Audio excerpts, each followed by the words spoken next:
What you are about to preview is a critical incident video of an officer-involved shooting that occurred in the city of Pasadena.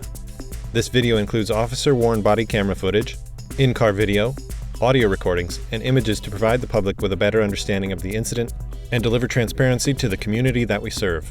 Comprehensive investigations will be conducted as a result of this officer-involved shooting by 3 entities. The Pasadena Police Department's Robbery and Homicide Unit will conduct a criminal investigation. The Los Angeles County District Attorney's Officer-Involved Shooting Team will conduct an independent investigation, and the Pasadena Police Department's Professional Standards Unit will review to determine if the deadly force used adheres to the department's policies and procedures. All 3 investigatory teams responded to the scene on the day of the incident. Please be aware the video and audio recordings you are about to watch contain graphic images and language that may not be suitable for minors. On May 8, 2020 at approximately 3:08 p.m., a Pasadena police officer was traveling westbound on Colorado Boulevard at Sierra Bonita Avenue when he observed the driver of a black Mitsubishi Mirage abruptly make an illegal turn in front of Pasadena City College, park his vehicle in the middle of the roadway, and exit the vehicle.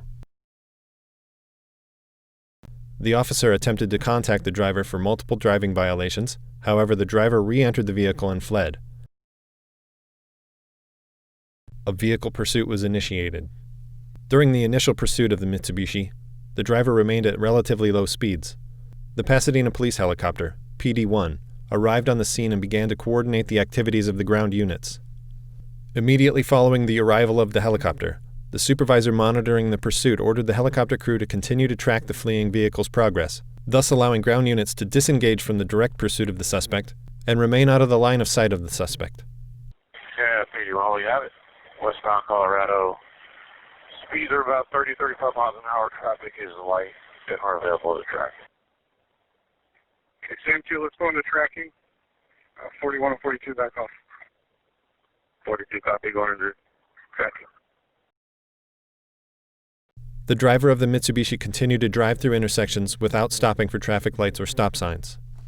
After approximately 11 minutes of tracking, the supervisor canceled the pursuit and ordered all ground units to discontinue any further chase of the suspect vehicle.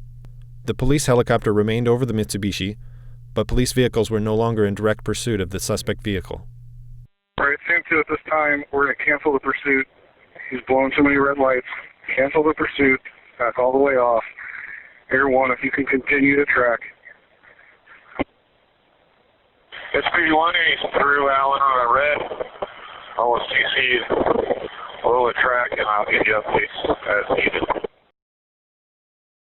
As the airship continued to follow, the helicopter provided regular updates of the Mitsubishi's location and any driving violations. Additionally, it was learned that the registered owner of the Mitsubishi had multiple guns registered to him. The driver of the Mitsubishi was continuing to run through traffic lights and stop signs, even without any police vehicles nearby. Because of the inherent danger the driver posed to other vehicles traveling on the roadway, after approximately 10 minutes of continued erratic driving, the watch commander authorized the use of a tactical intervention technique, intended to stop the suspect's ability to continue fleeing in the Mitsubishi. After several unsuccessful attempts of using the pursuit intervention technique, also known as a PIT, officers successfully stopped the vehicle at the intersection of Allen Avenue and Corson Street. The Mitsubishi collided head-on into a marked police vehicle, which was not directly involved in the pursuit of the suspect. At the time of the collision, the driver of the Mitsubishi, while still seated in the driver's seat, immediately began firing at the officers through the windshield of the suspect's vehicle. At least one round struck the police vehicle. Here is the view captured from the in-car camera of the police vehicle the suspect collided head-on into.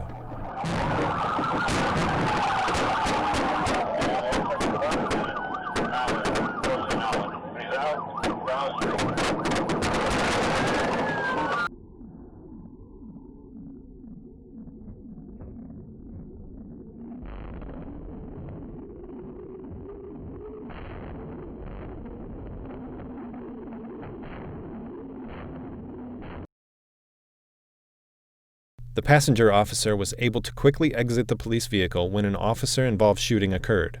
The driver of the Mitsubishi exited his vehicle and repeatedly directed multiple shots at the passenger officer. 3 additional officers fired at the driver during the shooting. As a result of the shooting, one Pasadena police officer who was positioned behind the suspect's vehicle was struck in the leg during the exchange of gunfire. The bullet that struck the officer appears to have been fired from the Pasadena officer who was directly engaged in the gunfight with the suspect. The injured officer is expected to make a full recovery. The driver of the Mitsubishi was identified as 47-year-old Lloyd Nelson. He sustained multiple gunshot wounds, and despite officers' efforts to provide immediate medical aid, Mr. Nelson was pronounced deceased at the scene by Pasadena paramedics. Mr. Nelson was a military veteran and a former police officer with the County of Los Angeles.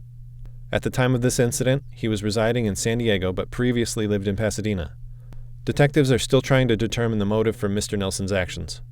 Besides the .45 caliber Ruger semi-automatic handgun Mr. Nelson fired at the officer, a loaded .40 caliber Springfield Armory semi-automatic handgun was found on the driver's side floorboard of the Mitsubishi, and a loaded .380 Sig Sauer semi-automatic handgun was recovered from the Mitsubishi center console. The information provided in this critical incident video is based on a preliminary and ongoing investigation. Our understanding of the facts and circumstances of this incident may change as additional information and evidence is discovered.